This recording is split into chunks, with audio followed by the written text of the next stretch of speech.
Se ha llegado la hora, hermanos, se ha llegado la hora de seguir reflexionando en la palabra del Señor. Dios les bendiga. Es mi deseo que Dios les esté colmando de todo bien. Y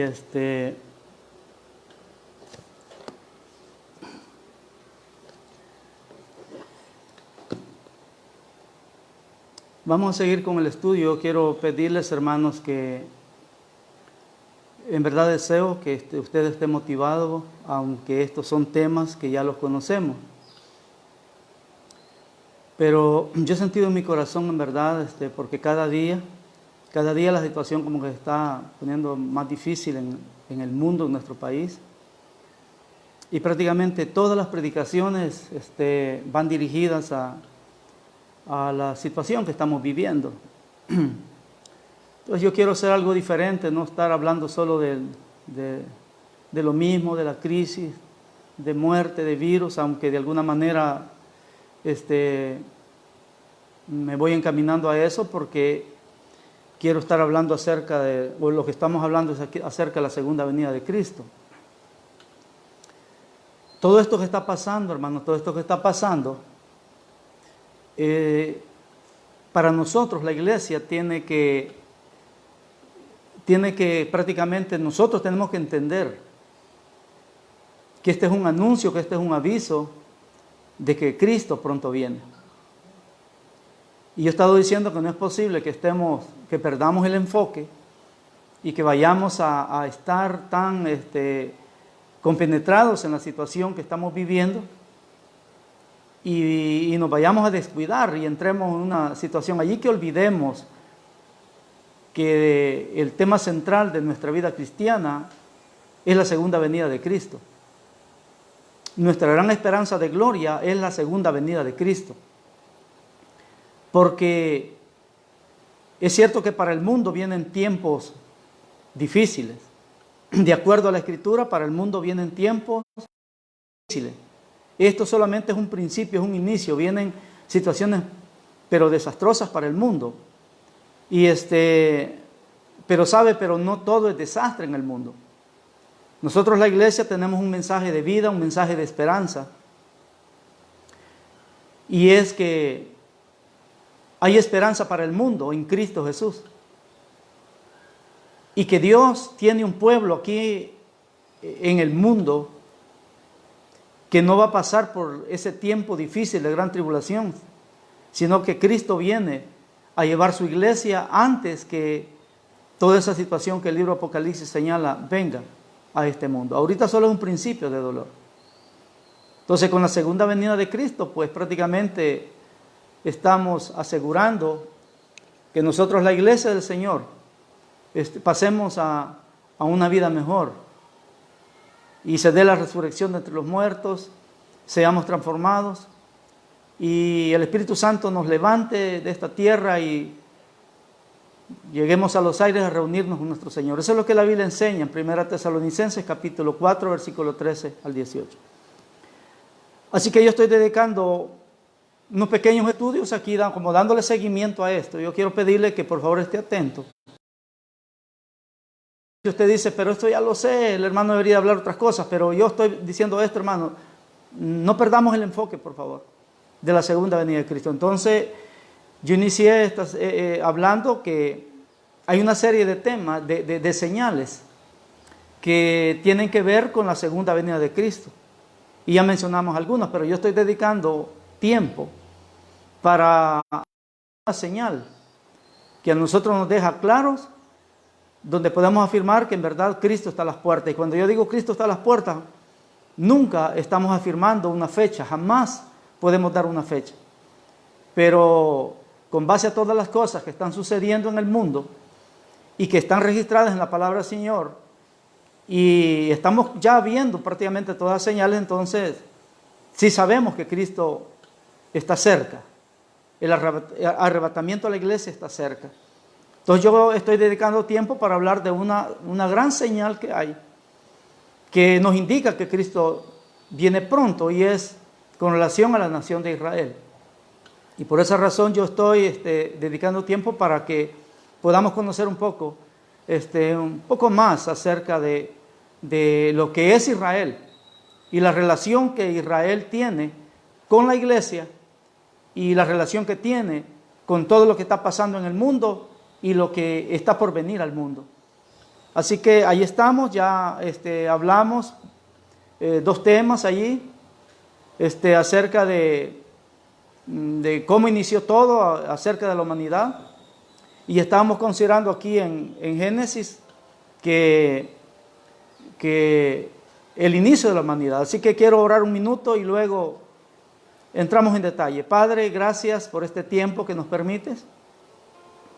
Pido, Padre, en el nombre de Jesucristo, que bendigas a cada hermano, a cada familia, a cada amigo, Dios, cada persona que nos está viendo, nos va a ver más adelante, y aún personas que no nos van a ver por este medio, pero pedimos, Señor, tu bendición. Sabemos, Dios, que tú estás en control de todo lo que está pasando en el mundo. Tú estás en control, Señor. Tú eres Dios, tú eres el creador, tú eres el sustentador de todas las cosas. Nada se mueve en este mundo sin tu voluntad, aun aquellas cosas que muchas veces pasan, que son difíciles de entender, de comprender, pero tú, Señor, estás en control. Así que te pido, Padre, en el nombre de Jesucristo, que hagas de este tiempo algo especial, un tiempo de aprendizaje donde podamos quedar motivados y con ese deseo en nuestros corazones, Dios, de ser mejores para ti, de prepararnos para ese encuentro glorioso que tanto hemos anunciado, que por muchos años hemos predicado. Bendícenos, cúbrenos con tu gracia divina. En el nombre de Jesús, Dios, te lo pedimos. Amén. Así que, hermanos, preparémonos. Yo siempre les digo, prepare su corazón, no se distraiga. Esta es la hora que prácticamente teníamos ya acostumbrado a estar en el templo. A esta hora, usted sabe, usted dejaba todos los quehaceres de la casa y estábamos en el templo. A esta hora estábamos iniciando nuestro culto. Así que quiero pedirle, hermanos, que por favor que aparte, que deje de ya cualquier actividad de su casa, la retoma dentro de 45 minutos. Pero este momento, concéntrese allí con su familia. Un llamado que hemos estado haciendo. Y es que usted, hermano, tiene que ministrar a su familia, especialmente a los que no son cristianos, miembros de su familia. La iglesia tiene que seguir avanzando. Y allí en su casa hay familiares que no son cristianos, que por un tiempo caminaron, pero han dejado de seguir al Señor. Ministre los hermanos en este tiempo que tenemos de reflexión de la palabra. Al final vamos a dar un espacio para orar y usted debe de ministrar y hacerle llamado. Y usted debe estar dispuesto a eso, a hacerle llamado a su papá, a su tío, a su primo, a su hermano. Y decirle, usted necesita aceptar a Cristo como Señor y Salvador. Y guíelo en la oración. Ya hay testimonios de que hay más de 100 personas ya, por lo menos en este territorio, que han aceptado a Cristo en este periodo de cuarentena. Así que, hermanos, nos preparamos. Ya estuvimos hablando del libro de Génesis, donde estuvimos considerando que los primeros 11 capítulos de Génesis, del 1 al 11, hay un periodo de 2000 años aproximadamente, 2000 años. Y que de Adán al diluvio hay un periodo de 1600 años. Y del diluvio a Abraham, que es el que vamos a empezar a considerar ya aquí en el capítulo 12, hay 400 años. Entonces muchas cosas pasaron allí. Estuvimos allí ya considerando algunas cosas que en ese periodo que estuvimos hablando, de los primeros 11 capítulos, vimos que Adán, Enoc y Noé fueron personajes sobresalientes. Y estuvimos también considerando eventos como muy importantes, como son la creación, la caída, el diluvio y la torre de Babel. Pero ahora preparémonos para del capítulo 2 en adelante, porque los siguientes 39 capítulos que vienen ahora, del capítulo 12 al 50 de Génesis, prácticamente hablan exclusivamente ya de lo que es la formación del pueblo de Israel.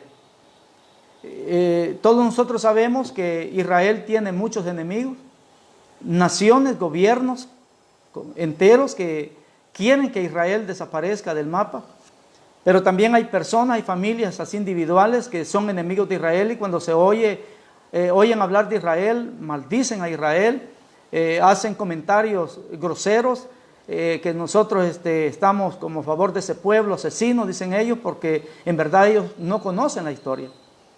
Pero el domingo leí esta porción y quiero leerlo nuevamente para que veamos el valor que Dios le da a Israel y cómo a través de Israel el mundo es bendecido. Entonces, para que vayamos ya como tratando de entender esto, de que Israel es una nación muy importante, muy especial, de tal manera que Dios eligió esa nación, ese pueblo, para que su amado Hijo Jesús, nuestro Señor, nuestro Salvador, Jesucristo, naciera en esa nación.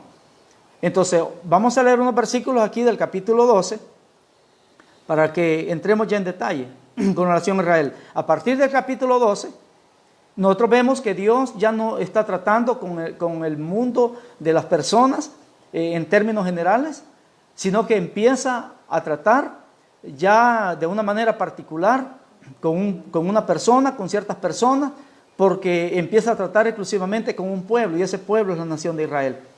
Pero solo para que empecemos ya a entender la importancia de ese pueblo, dice el capítulo 12, versículo 1 en adelante de Génesis: pero Jehová había dicho a Abraham, en ese momento a Abraham: vete de tu tierra y de tu parentela y de la casa de tu padre a la tierra que te mostraré. Y vea lo que viene hoy, el versículo 2: y haré de ti una nación grande, y te bendeciré, y engrandeceré tu nombre, y serás bendición. Bendeciré a los que te bendijeren, y a los que te maldijeren maldeciré, y serán benditas en ti todas las familias de la tierra. Porque si usted tenía un concepto de Israel, de esa nación, y quizás un concepto equivocado, si usted que me está escuchando aquí, tenía un concepto equivocado de Israel, un mal concepto, porque quizás posiblemente usted ha escuchado que los judíos son tacaños, que son asesinos, que están bombardeando a Palestina y tantas cosas. Es importante también que estemos interesados por conocer algo acerca de quiénes son los palestinos. Es importante que empecemos como a descubrir quiénes son los palestinos, para que veamos, porque rápido le digo, ese territorio que los palestinos tienen ahorita, la Franja de Gaza, Cisjordania y todo eso, es tierra que le pertenece a Israel, tierra que Dios le promete aquí. Lo vamos a seguir viendo en el transcurso de este tiempo, en este minuto que vamos a estar aquí, cómo Dios una y otra vez le repite a Abraham que esa tierra se la va a dar a su descendencia. Es un territorio que le pertenece al pueblo de Israel. La historia nos comprueba que todas esas personas conocidas como palestinos, son árabes, son personas que en el tiempo que ese territorio de Israel estuvo prácticamente abandonado, convertido en un desierto, esas personas empezaron a llegar allí. Pero si tenemos espacio lo vamos a hablar más adelante. No, en verdad no sé, porque no es tanto en sí que quiera dedicar la historia completamente a la historia de Israel, sino que lo que quiero hablar es que Israel es una señal que nos deja claro que Cristo está a la puerta. Porque si yo entro solamente en grandes detalles con relación a la historia de Israel, necesitamos un espacio, pero grande. Así que, hermanos, aquí en pocas palabras, nosotros ya estamos aquí considerando que desde el inicio, ¿quién era Abraham? ¿Quién era Abraham? Prácticamente, de acuerdo a lo que la Biblia nos presenta, Abraham era un idólatra. Él adoraba dioses extraños. ¿Por qué? Porque él todavía en el momento antes de su llamamiento, él pasó un buen tiempo que no conocía a Dios verdadero. Aunque se entiende que más adelante empezó a tener revelaciones y se entiende allí que posiblemente Sem o el mismo Noé, porque conoció por algunos 52 años a Noé, posiblemente ellos lo instruyeron allí. Pero fue Dios el que entra en escena en la vida de este hombre, porque él vivía en Ur de los Caldeos. Y yo expliqué que Ur de los Caldeos está allá cerquita del Golfo Pérsico. En aquel territorio que prácticamente es muy reconocido por dos ríos muy famosos, como el río Éufrates y el río Tigris, que son los que desembocan en el Golfo Pérsico. Y se cree también que allí, cerca de Ur de los Caldeos, a 19 kilómetros de ese lugar, se cree tradicionalmente que estaba el huerto del Edén. Significa que en ese territorio inicia la historia de la humanidad. En ese territorio de Mesopotamia, allí prácticamente se cree que inicia la historia de la humanidad. Así que después del diluvio, todos sabemos que solamente se salvaron 8 personas, y que de estas 8 personas, y especialmente de los 3 hijos de Noé, Sem, Cam y Jafet, o Jafet si usted quiere decirlo así, de ellos prácticamente empezó a poblarse el mundo nuevamente. Significa que pasados 400 años después, habían pasado 400 años después, y el mundo seguía igual, seguía en la misma maldad. Entonces Dios, para dar seguimiento a lo que Él había prometido, en Génesis capítulo 3, versículo 15, donde allí encontramos la primera promesa de salvación para el hombre caído. Solamente repito rápido esto, porque ya lo dije en otros momentos aquí. Génesis capítulo 3 y versículo 15, Dios le dice a Satanás: por cuanto esto hiciste, pondré enemistad entre ti y la mujer, entre tu simiente y la simiente tuya. Esta te herirá en la cabeza, y tú le herirás en el calcañar. Eso nosotros ya lo explicamos. Entonces, lo que Dios dio allí fue la primera promesa de salvación para el hombre que había prácticamente ya caído en pecado. Entonces, pero la raza humana se estaba multiplicando y completamente lejos de Dios. Pero Dios, para dar seguimiento a lo que Él había prometido en Génesis 3.15, que se conoce como el protoevangelio, o como la primer promesa de salvación para el hombre, como el evangelio en miniatura en ese versículo. Entonces Él decide llamar a este hombre, porque, repito, ya no estuvo tratando a partir del capítulo 12, ya no trata con la humanidad en términos generales, ya no, empieza a ser de una manera más particular, más personal. Así que llama a este hombre. Este hombre vivía en Ur de los Caldeos. Abraham, en ese momento era Abraham, vivía en Ur de los Caldeos. Y Dios le dio la orden, porque dice el versículo 1, pero Jehová había dicho a Abraham: vete de tu tierra y de tu parentela a la casa, y de la casa de tu padre, la tierra que te mostraré. Hay muchas cosas que hablar ahí, pero Dios le hace ese llamado a Abraham para que se vaya de Ur de los Caldeos y tome a su familia, pero prácticamente su familia era su esposa, porque él tenía que dejar todo. Pero hay muchas cosas que hablar allí, pero salieron hacia Harán y allí se detuvieron en Harán. Pero sabe, de acuerdo a los historiadores, cuánto caminó Abraham de Ur de los Caldeos para llegar a Harán. Usted lo puede considerar en los mapas. Yo les dije que el día aquí en la parte final de su Biblia tenemos algunos mapas allí que nos indican esa realidad. 1100 kilómetros caminó él. Si usted se quiere acordar de esa cantidad de kilómetros, piensa en 1000 kilómetros. Pero Abraham tuvo que caminar de Ur de los Caldeos a Harán 1000 kilómetros, 1100 kilómetros. Y allí se estacionaron por un tiempo, hasta que murió su padre. Por eso se cree que Harán significa demora. Entonces, allí estaba, pero él seguía con el llamado que Dios le había hecho. Esa no era la tierra que Dios porque Dios le dijo: vete de tu tierra, de tu parentela, a la tierra que te mostraré. En ese momento, él no sabía cuál era la tierra que Dios le iba a dar. De allí de Harán, él tenía que salir a Canaán. Y de allí de Harán a Canaán hay aproximadamente poco más de 400 kilómetros. Vea todo lo que caminó. Significa que Abraham tuvo que moverse de Ur de los Caldeos para llegar a Canaán, un aproximado de 1500 kilómetros. Y aunque él pudo irse recto, porque si usted ve los mapas, alguien puede decir: ¿por qué no se fue recto? Pues la situación es que habían desiertos y todo eso, y Dios quiso llevarlo con su ganado y todo, cerca, prácticamente donde había agua. Así que, estando allí en Harán, él sigue su camino y llega a Canaán. Y vamos a leer otros versículos aquí del capítulo 12. Una vez que él llega a Abraham, pero lo que quiero mencionar también aquí es que este periodo que vamos a empezar nosotros aquí a considerar del capítulo 12 en adelante, se conoce como el periodo patriarcal. Así se conoce esto.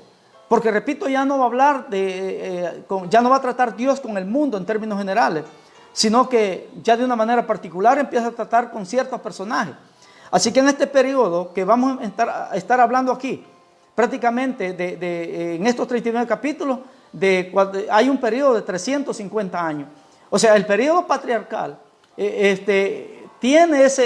abarca ese periodo de años, aproximadamente, según se cree, 350 años. ¿Quiénes son los personajes sobresalientes en este periodo de 350 años? Pues sencillamente son estos personajes que nosotros ya mucho conocemos y los cuales mucho hemos predicado. Es Abraham, Isaac, Jacob y José. Pero yo medio les mencioné también que aquí hay un personaje también, contemporáneo de estos patriarcas que estoy mencionando aquí, y es Job. No vamos a hablar de él, pero si usted en algún momento se había preguntado, ¿y en qué tiempo vivió Job? Pues se entiende que fue en ese periodo de Abraham donde la historia de Job se registra, se da a conocer. Muy bien, hermanos, así que entramos en detalle porque la línea nos lleva y el tiempo avanza para ir conociendo cómo es que se forma Israel, de dónde procede Israel. Entonces Israel procede de los lomos de Abraham, más adelante Abraham. Este es el hombre que Dios llama, un hombre de 75 años de edad. Esa es la edad que Abraham tenía cuando Dios lo llama. Y su esposa, prácticamente Sarai, unos dicen Sarai, pero digo Sarai, era una anciana también, prácticamente 10 años menor que él. ¿Y qué pasa? ¿Qué pasa con ella? Que esa mujer ya tenía dos grandes problemas. Era estéril y ya había perdido la costumbre de las mujeres. Solo para que la Biblia nos aclare ese punto, para que nosotros miramos el poder de Dios. Cuando Dios decide hacer algo, Él lo hace sin importar las circunstancias de la vida. Así que nosotros vemos que Abraham es obediente a ese llamado que Dios le hace en Ur de los Caldeos. Y dice el versículo 4, y se fue Abraham como Jehová le dijo, y Lot fue con él. Él no tenía que haberse llevado a Lot, pero se lo llevó. Esa es otra historia tremenda que la Biblia registra. Y se fue Abraham como Jehová le dijo, y Lot fue con él. Era su sobrino. Y era Abraham de edad de 75 años cuando salió de Harán. Tomó pues Abraham a Sarai su mujer y a Lot hijo de su hermano y todos sus bienes que habían ganado y las personas que habían adquirido en Harán. Y salieron para ir a tierra de Canaán, y a tierra de Canaán llegaron. Una palabra que nos va dejando, nos va narrando la historia, y gracias a Dios por esta palabra, que nos deja muy clara la historia. Y dice el versículo 6, y pasó Abraham por aquella tierra hasta el lugar de Siquén, hasta el encino de More, y el cananeo estaba entonces en la tierra. ¿Quiénes vivían allí, en esa tierra que Dios le dijo, vete de tu tierra y de tu parentela a la tierra que te voy a mostrar? ¿Cuál es la tierra que Dios le estaba mostrando y a dónde lo estaba llevando? Era Canaán. ¿Quiénes vivían allí? Vivían muchos pueblos.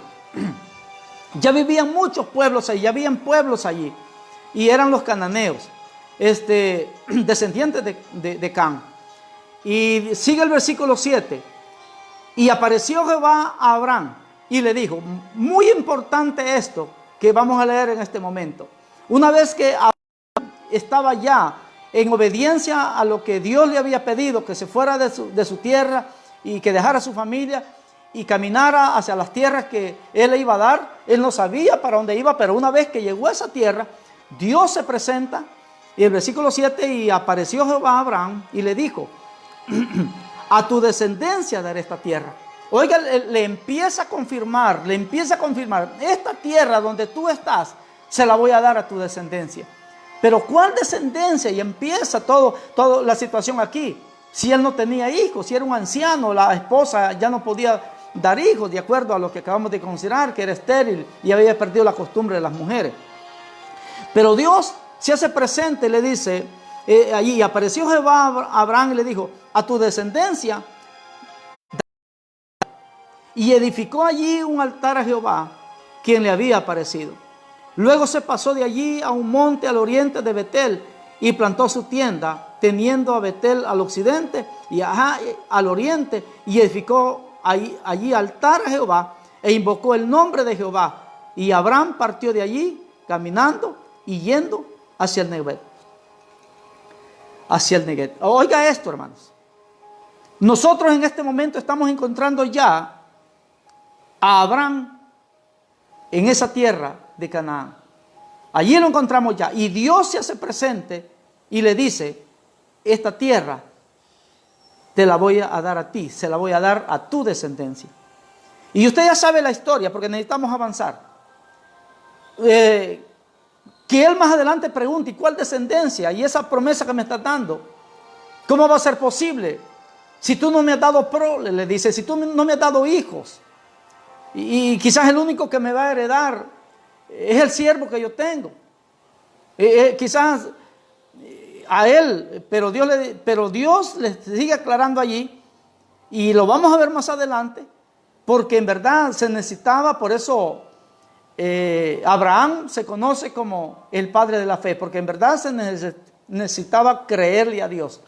En las circunstancias que él se encontraba ya, un hombre viejo, 75 años, su esposa estéril, y Dios le estaba diciendo, esta tierra se la voy a dar a tu descendencia. ¿Pero cuál descendencia? Entonces nosotros encontramos aquí en el capítulo 12, y esto se presenta aquí en el capítulo 12 como un pacto anunciado. Dios se hace presente allí en el capítulo 12, en el versículo 7, donde Dios viene, se presenta y le anuncia un pacto. Y le dice, esta tierra se la voy a dar a tu descendencia. Pero pasan varios años para que esa promesa se haga una realidad. Entonces voy a ir avanzando. Y luego nosotros, aparte de que aquí le dice que le anuncia el pacto, más adelante le confirma el pacto. Le confirma el pacto. Y eso lo encontramos en el capítulo 13. Capítulo 13, versículo 14 en adelante. Oiga lo que dice la palabra aquí, el 14 al 17. Y Jehová dijo a Abraham, después que Lot se apartó de él, o sea, ya el tiempo estaba avanzando, alza ahora tus ojos y mira desde el lugar donde estás hacia el norte y el sur, y al oriente y al occidente. Porque toda la tierra que ves, la daré a ti y a tu descendencia para siempre. Quiero que vayamos poniendo mucha atención a esta palabra. ¿Por qué la nación de Israel es tan importante? ¿Y por qué yo ya les anticipé que esa tierra quedó deshabitada por los judíos? O sea, ellos no vivieron allí por 1878 años, hasta que el 14 de mayo de 1948 nuevamente volvieron a ser un estado independiente. A pesar de que fueron desalojados de allí por su pecado, por haber dejado a Dios, pero recuerda la promesa que Dios le hace aquí, este pacto de Dios con Abraham. Por eso en el capítulo 12 nosotros vemos que Dios se hace presente en el versículo 7 y le anuncia el pacto. Pero en este versículo 13, en este capítulo 13 que nosotros estamos aquí considerando, Dios se presenta nuevamente y le confirma el pacto que antes ya le había anunciado. Lo repito, Jehová dijo a Abraham, después que Lot se apartó de él, alza ahora tus ojos y mira de este lugar donde estás hacia el norte y el sur, y al oriente y al occidente. Porque toda la tierra que ves, la daré a ti y a tu descendencia para siempre. Y haré tu descendencia como el polvo de la tierra, que si alguno puede contar el polvo de la tierra, también tu descendencia será contada. Eso es tremendo, tremendísimo, porque Dios se presente aquí y prácticamente le está confirmando el pacto que ya le había anunciado en el capítulo 12. La historia sigue aquí. Y yo no quiero, porque quiero avanzar aquí, pero si me detengo porque no es un estudio así exclusivamente de Génesis, sino solo la parte que nos interesa considerar aquí. Pero ahora vea lo que pasa en el capítulo 15.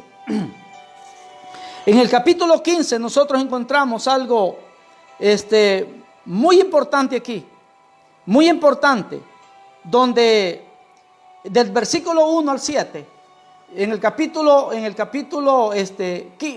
15, versículo del 1 al 7, hay algo bien importante, muy importante aquí, donde, digamos, le vuelve a afirmar el pacto. Oiga lo que dice: después de estas cosas, vino la palabra de Jehová a Abraham en visión diciendo: no temas, Abraham, yo soy tu escudo y tu galardón será sobremanera grande.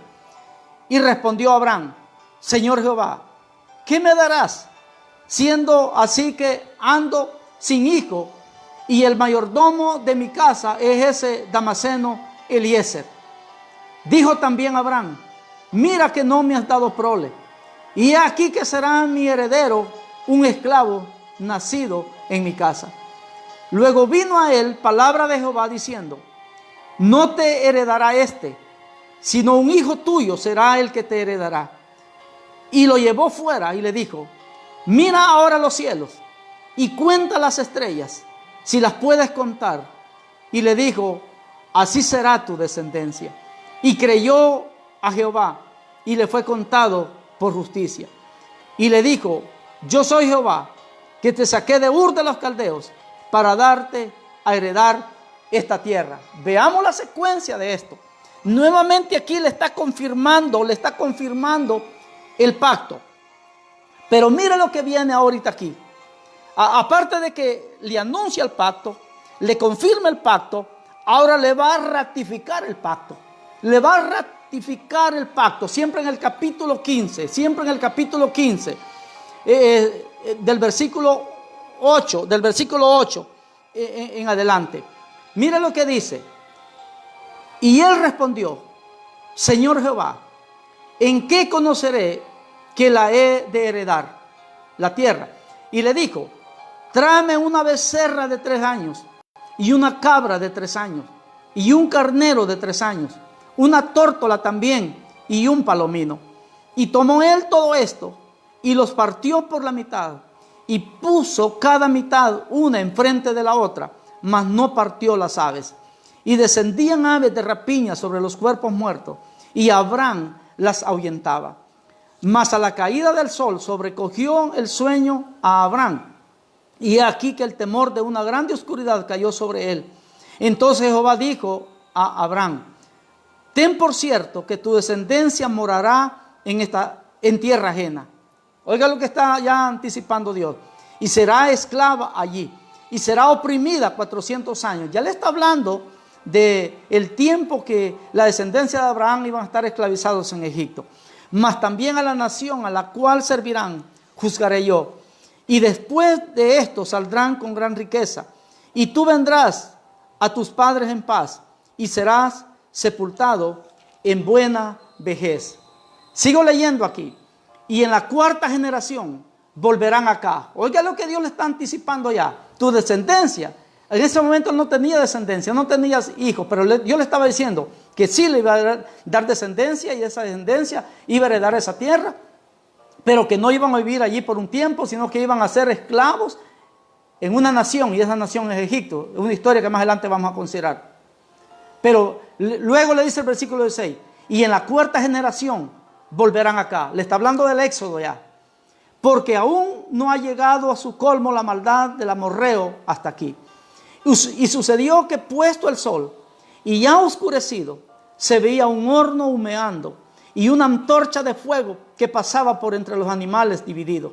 En aquel día hizo Jehová un pacto con Abraham. Atención, iglesia, mucha atención a esto. En aquel día hizo Jehová un pacto con Abraham. Lo está ratificando, porque el pacto ya lo había anunciado, porque ya se lo había confirmado. Hoy está ratificando el pacto. En aquel día hizo Jehová un pacto con Abraham, diciendo: a tu descendencia daré esta tierra, desde el río de Egipto hasta el río grande, el río Éufrates, la tierra de los ceneos, de los ceneseos, de los camoneos, de los heteos, de los fereceos, de los refaitas, los amorreos, los cananeos, los ergeseos, y los jebuseos. Oiga lo que le está prometiendo aquí. Le está ratificando el pacto. Esta tierra te la voy a dar a ti y a tu descendencia. Le menciona dos grandes ríos allí. Desde el río de Egipto, el río Nilo, hasta el río Éufrates. Ese es el territorio que Dios en promesa, prácticamente, en un pacto que hizo con Abraham, le prometió esa tierra. He mencionado todo esto para que nos demos cuenta. Ya me faltan 12 minutos, pero yo les he pedido paciencia. No podemos correr porque al final, si no conocemos esta parte que estoy mencionando hoy, no vamos a entender bien el papel que Israel se juega en la segunda venida de Cristo. Pero yo quiero mencionar algo más. En el capítulo 17, ese pacto que Dios le anunció en el capítulo 12 a Abraham, ese pacto que se lo confirmó en el capítulo 13, en el capítulo 15, ahora viene algo importante aquí, lo que acabamos de considerar. Lo ratifica de una manera muy especial. Pero ahora quiero que veamos aquí en el capítulo 17.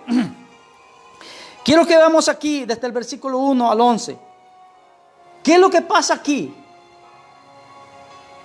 Hay un tema en el capítulo 17 que dice la circuncisión, señal del pacto. Yo necesito mencionar esto para que entendamos un poquito acerca de la circuncisión. Porque el pacto no se quedó aquí. Claro, yo no tengo espacio para hablar, pero lo que hemos leído aquí en este capítulo 17, nosotros vemos un pacto. ¿Sí? No tengo tiempo para explicar cómo se realizaban los pactos. Pero generalmente los pactos se realizan cuando se toman. Hay dos personas que están tomando un acuerdo, donde hacen juramentos, pactos, que incluyen juramentos, adquieren compromisos. Pero en este pacto, donde Dios ratifica el pacto con Abraham, en el capítulo que ya consideramos aquí, en el capítulo 15, nosotros vemos que es Dios quien hace el pacto. Nosotros vemos que Él pasa en medio, la gloria de Dios, el fuego de Dios pasa consumiendo el holocausto. Abraham no tiene que decir nada, es Dios quien se presenta y le ratifica el pacto. Esta tierra se la voy a dar a tu descendencia. Y aunque es cierto que van a ir a una nación que los va a esclavizar, pero ellos van a regresar acá, dice el versículo 16, y en la cuarta generación volverán acá. O sea, es muy especial todo esto. Pero hoy en el capítulo 17 vemos que hay una señal que sella ese pacto de Dios. Hay una señal que sella ese pacto. Entonces voy a leer aquí del versículo 17, quizás porque hoy en este espacio solo hasta aquí nos vamos a quedar, pero es importante hacerlo. Oiga lo que dice la palabra. Era Abraham de edad de 99 años. Todavía aquí es Abraham, pero aquí mismo vamos a descubrir el cambio de nombre. Era Abraham de edad de 99 años. Si usted se fijó, yo hoy no hablé de Ismael ni de Agar porque ya lo hice anteriormente. Era Abraham de edad de 99 años cuando le apareció Jehová y le dijo: yo soy el Dios Todopoderoso, anda delante de mí y sé perfecto. Y pondré mi pacto entre mí y ti, y te multiplicaré en gran manera. Entonces Abraham se postró sobre su rostro, y Dios habló con él diciendo: he aquí mi pacto es contigo, y serás padre de muchedumbre y de gentes, y no se llamará más tu nombre Abraham,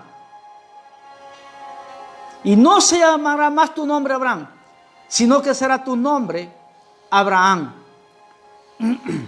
Abraham significa padre enaltecido, y Abraham significa padre de una gran multitud, padre de muchedumbres, porque te he puesto por padre de muchedumbre de gentes, y te multiplicaré en gran manera, y haré naciones de ti, y reyes saldrán de ti. Oiga lo que le está diciendo, y todavía él no tenía hijo, o sea, el hijo de la promesa no estaba todavía aquí.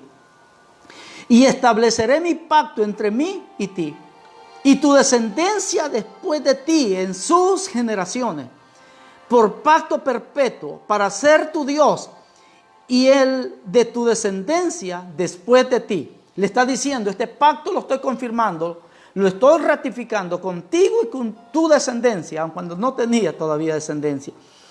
Y el versículo 8 dice, y te daré a ti y a tu descendencia después de ti la tierra en que moras.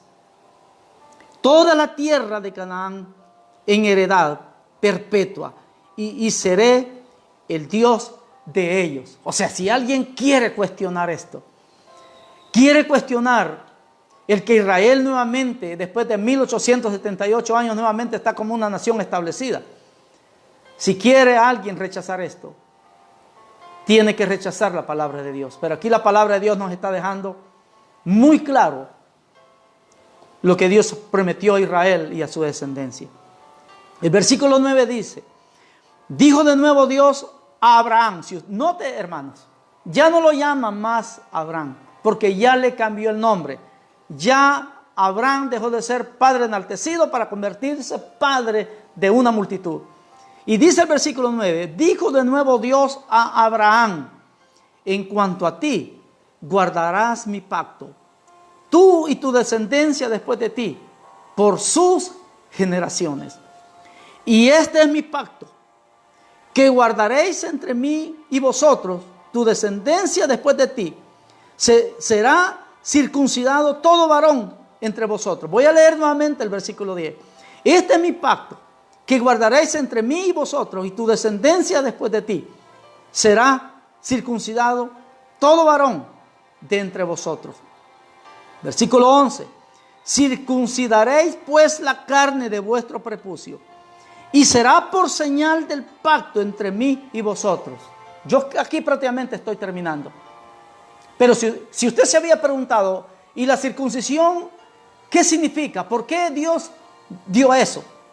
Pues aquí el versículo 11 nos está dando la clave. El versículo 11 nos está diciendo, circuncidaréis pues la carne de vuestro prepucio, y será por señal, repito, y será por señal del pacto entre mí y vosotros. Significa que ese pacto que Dios hizo, que le anunció, que se lo afirmó, que se lo confirmó, que se lo ratificó, prácticamente al final aquí se está haciendo un pacto de sangre. La circuncisión es un pacto de sangre. ¿Y qué es ese pacto, esa señal? Prácticamente el versículo 11 dice que es una señal. Es una señal. La circuncisión es una señal del pacto que Dios estaba haciendo con Abraham. Así que eso es muy importante. Y en verdad ya 45 minutos me fueron. Solo quiero compartir esto con ustedes acerca de la circuncisión. Pongamos atención. Y pido siempre paciencia, hermanos, porque vamos a seguir. Recuerda que vamos a hablar un poquito de Isaac, aunque muy poco, pero nos vamos a detener con Jacob. Y nos vamos a detener con José, para luego considerar el Éxodo, para que vayamos entrando en detalles con relación a Israel. ¿Por qué Dios requería la circuncisión? En base a lo que acabo de leer aquí, en el capítulo 17, del 1 al 11. ¿Por qué Dios le dice, vamos a mantener un pacto aquí? Y ese pacto lo vamos a señalar, va a tener una señal. Este pacto que tenemos entre nosotros aquí, va a tener una señal. Y la señal va a ser la circuncisión. ¿Por qué Dios requería la circuncisión? Voy a mencionarles aquí 5 o 6 cosas. Y aquí prácticamente me voy a quedar. Según el versículo 11, sería la señal del pacto entre Dios y Abraham. Número 2, sería una señal de obediencia a Dios. Sería una señal de obediencia a Dios. Número 3, sería una señal de que se pertenecía al pueblo del pacto. Oiga, la circuncisión era una señal de que se pertenecía al pueblo del pacto. O sea, que una persona que estaba circuncidada prácticamente tenía que decir, soy un judío. Un judío se conocía porque era circuncidado. Entonces la circuncisión era una señal de que se era judío. Si alguien estaba circuncidado, este es judío. Entonces era una señal de que se pertenecía al pueblo del pacto. Número 4, siempre hablando de la circuncisión. ¿Por qué se requería de la circuncisión? Como símbolo. La circuncisión era como símbolo de una vida santificada, o sea, dedicada a Dios. Por eso más adelante en el Nuevo Testamento, cuando los judíos se jactaban porque menospreciaban a los incircuncisos, a las naciones gentiles, porque no eran circuncidados, para los judíos era un honor, era un orgullo, y un espíritu de menosprecio se apoderaba de ellos hacia las demás personas, porque ellos eran circuncidados y los demás no. Pero Dios les dijo, ya en la palabra, en el Nuevo Testamento se aclara que en verdad Dios lo que quiere, y eso este Antiguo Testamento se empieza a ver, que Dios en verdad no es la circuncisión de la carne lo que quiere, sino la circuncisión del corazón, un cambio de vida. Por eso la circuncisión es símbolo de una vida santificada, de una dedicada a Dios. Eso es la circuncisión, un símbolo de una vida santificada. Pero número 5, también la circuncisión es posible que sea una medida de higiene. Y sello diciendo, la circuncisión era una práctica que separaba al pueblo de Dios de los pueblos paganos. Lo repito, la circuncisión era una práctica que separaba al pueblo de Dios de los pueblos paganos. Vea la importancia de todo lo que yo estoy hablando aquí. Ese pueblo tenía características que los demás pueblos no tienen. Porque ese pueblo era el pueblo de Dios desde el inicio. Había un pacto sobre ellos. Ahora, ese pacto que Dios dio a Abraham, a Isaac y a Jacob, ese pacto, recuerde que de un principio Dios le dijo a Abraham en ese momento, y serán benditas en ti todas las naciones. O sea que no es que estemos viendo aquí como a Israel como algo que solamente es para ellos. O sea, la promesa, la bendición vino sobre ellos, pero para que se hiciera posible para nosotros hoy. ¿Saben? Nosotros somos hijos de Abraham en cuanto a la fe. Nosotros somos ahora el pueblo de Dios. O sea que se cumplió lo que Dios le dijo a Abraham en el capítulo 12. Serán benditas en ti todas las naciones de la tierra. Porque Dios le estaba diciendo, de ti, de tu descendencia va a salir un personaje, va a salir un hombre que a través de él van a ser bendecidas todas las naciones del mundo. Y le estaba hablando de Cristo. Me lleno de gozo al pensar en esto. Porque nosotros que no éramos pueblo, ahora somos pueblo de Dios. Nosotros que estábamos ajenos, lejos de las promesas, ahora hemos sido alcanzados por las promesas de Dios a través de la fe. Quiero que oremos un momentito.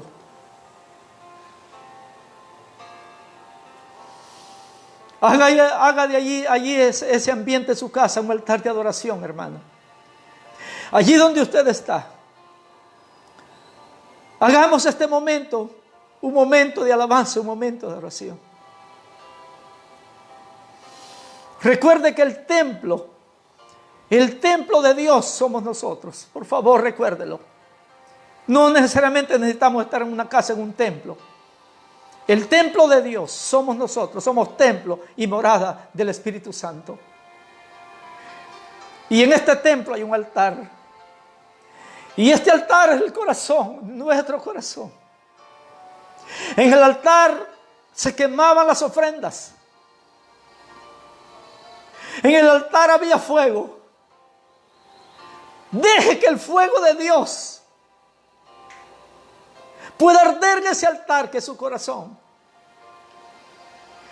Y que ese fuego de Dios venga y consuma la ofrenda que en este momento usted le está ofreciendo a Dios. Estamos en este momento dando alabanza, dando adoración a Dios. Esa es una ofrenda. Yo quiero que mi ofrenda sea aceptada por Dios. Hermano, deje que la ofrenda que usted está ofreciendo a Dios ahora su alabanza, su adoración. Este tiempo que usted está ofrendando a Dios sea un tiempo de calidad y sea quemado con el fuego de Dios. Porque cuando la ofrenda es quemada con el fuego de Dios, eso significa que ante los ojos de Dios su ofrenda fue aceptada. Deje que el fuego de Dios venga sobre su altar. Que Dios reciba esa ofrenda. Esta alabanza, esta adoración que usted está dando, sea quemada por el fuego del Espíritu. Y usted puede recibir ahora las bendiciones de Dios. Esa respuesta a esa oración, a esa petición que usted ha tenido en el altar delante de Dios. Posiblemente usted ha estado pidiendo sanidad divina. Usted posible ha estado pidiendo bendición para su familia. No sé qué es lo que usted ha estado pidiendo. Pero una cosa sé, que en la medida que usted esté allí, consagrado a Dios, dedicándose a Dios, como bien lo dice la palabra del Señor, que nos presentemos a Él como sacrificio vivo, santo, agradable a Él. Presentémonos en este momento delante de Él como una ofrenda, y que sea una ofrenda agradable a Dios. Y a través de esta ofrenda que estamos ofreciendo al Señor, pidámosle ahora esa respuesta divina. Quiero declarar para su vida, en el nombre de Jesucristo, una respuesta divina para su necesidad.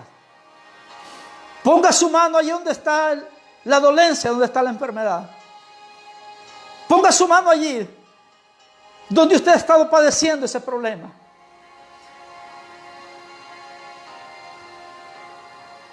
Toque allí. Oiga lo que dice la palabra del Señor. Mantenga su mano allí. Oiga lo que dice el Señor. Y estas señales seguirán a los que creen. En mi nombre echarán fuera demonios. Hablarán nuevas lenguas. Tomarán en sus manos serpientes. Si bebieren cosa mortífera no les hará daño. Sobre los enfermos pondrán sus manos y sanarán. Sobre los enfermos pondrán sus manos y sanarán. Es cierto que hoy no podemos tocar de allí, pero usted está tocando allí donde usted tiene esa dolencia, donde usted tiene esa enfermedad. Declare sanidad en el nombre de Jesús. La mano de Jesucristo, la mano de Dios está tocándole en este momento. En el nombre de Jesús reciba sanidad. Reciba sanidad en el nombre de Jesús. Les recuerdo, Jesucristo es el mismo de ayer, de hoy y de siempre. Y Jesucristo no está muerto. Jesucristo murió por nosotros, pero Jesucristo resucitó al tercer día. Significa que Jesucristo vive, que Jesucristo vive, que Jesucristo vive. Está con nosotros. Está con usted allí en su familia. Está con usted allí, tomando en sus manos ese problema suyo, esa enfermedad que ha estado afectando su vida. Declaramos bendición para su vida en el nombre de Jesús. Si alguna persona quiere reconciliarse, si alguna persona quiere aceptar a Cristo, hágalo en este momento. Familia, si usted allí puede dirigir a algún miembro de su familia allí. Usted, hermano que está allí, puede dirigir a un miembro de su familia. Ponga sus manos, diríjalo.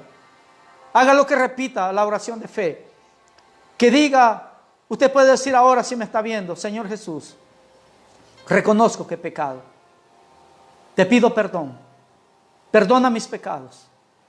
Pido que cubras mi vida con tu sangre preciosa y que me limpies de todo pecado. Te pido, Señor, que escribas mi nombre en el libro de la vida y que me selles con el Espíritu Santo. Yo declaro que a partir de este momento soy nueva criatura. Me convierto en hijo de Dios, me convierto en hijo tuyo. Y a partir de este momento me convierto en miembro de la gran familia de Dios. Si usted hizo esta oración, esa oración va a causar efectos poderosos en su vida. Yo la hice hace casi 40 años y aquí estoy en victoria. Gracias te damos, Señor, por este tiempo. Muchas gracias, Dios. Te honramos y te bendecimos. Amén. Reciban saludos a todos los que han estado conectados. Sé que nos miran de México, que nos miran de Estados Unidos, de España. Reciban bendición en el nombre de Jesús. Les damos un fraternal saludo en el nombre de Cristo. Nos vemos el próximo domingo para seguir este estudio. A las 5 de la tarde les recuerdo, hermanos. A las 5 de la tarde nos conectamos en la página oficial de la Iglesia de Dios en El Salvador. Se va a realizar un culto nacional. Les invitamos para que estemos allí, conectados, adorando a Dios. Dios les bendiga poderosamente.